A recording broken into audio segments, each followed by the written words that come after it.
चुनाव के नतीजों के बाद उत्तर प्रदेश बीजेपी में अंदरूनी कलह की खबरें सामने आई है। दिल्ली से लेकर लखनऊ तक पार्टी नेताओं के बीच बैठकों का दौर जारी है।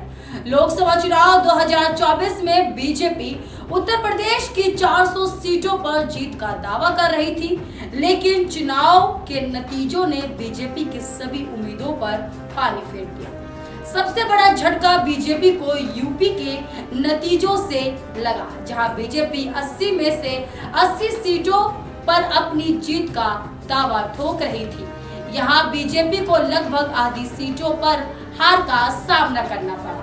यूपी में चुनावों में अपने खराब प्रदर्शन के बाद बीजेपी आलाकमान ने स्पेशल टीम का गठन किया था, जिससे कि यूपी में बीजेपी के खराब प्रदर्शन के कारणों का पता लगाया जा सके।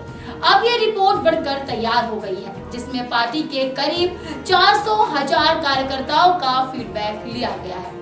15 पेज के रिपोर्ट तैयार की गई है। पिछले 2 दिनों में उन्होंने पीएम मोदी, गृह मंत्री अमित शाह और पार्टी अध्यक्ष जेपी नड्डा से मुलाकात की और रिपोर्ट सौंप दी। इस रिपोर्ट पर आलाकमान से विस्तार चर्चा भी की गई है।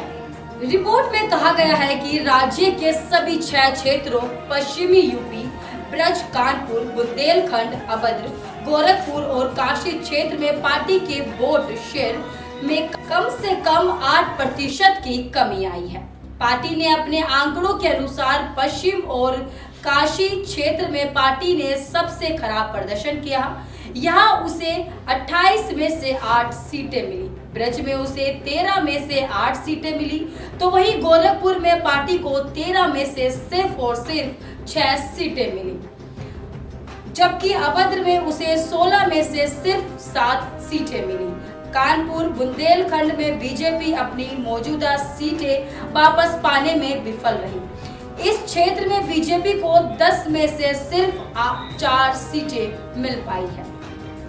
चलिए आपको बताते हैं बीजेपी की क्या है हार की वजह। अब बता दें, चौधरी द्वारा पीएम मोदी और गृह मंत्री को सौंपी गई इंटरनल रिपोर्ट में पार्टी के खराब प्रदर्शन के कई कारण बताए गए हैं, जिसमें अधिकारियों और प्रशासन की मनमानी, सरकार के प्रति कार्यकर्ताओं का असंतोष, पिछले 6 साल में सरकारी नौकरियों के लीक हुए पेपर मुख्य वजह है।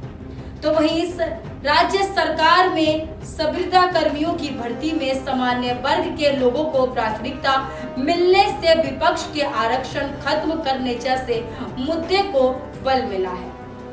राजपूतों समाज की पार्टी से नाराजगी, संविधान बदलने पर पार्टी नेताओं द्वारा दिए गए बयान, जल्दी टिकट वितरण भी एक कारण है। 6 और 7वें चरण के मतदान, एक कार्यकर्ता के जुनून में कमी आना, सरकारी अधिकारियों में ओल्ड पेंशन मुद्दा हावी रहा। अग्निवीर भी चुनाव का बड़ा मुद्दा बन गया। प्रदेश में अधिकारियों और प्रशासन की मनमानी, सरकार के प्रति पार्टी कार्यकर्ताओं का असंतोष, पिछले 6 साल में लगातार सरकारी नौकरियों के पेपर लीक होना। आज के लिए बस इतना ही। ऐसे ही देश और दुनिया की तमाम खबरों के लिए हमारे साथ देखते रहिए आप अभी तक।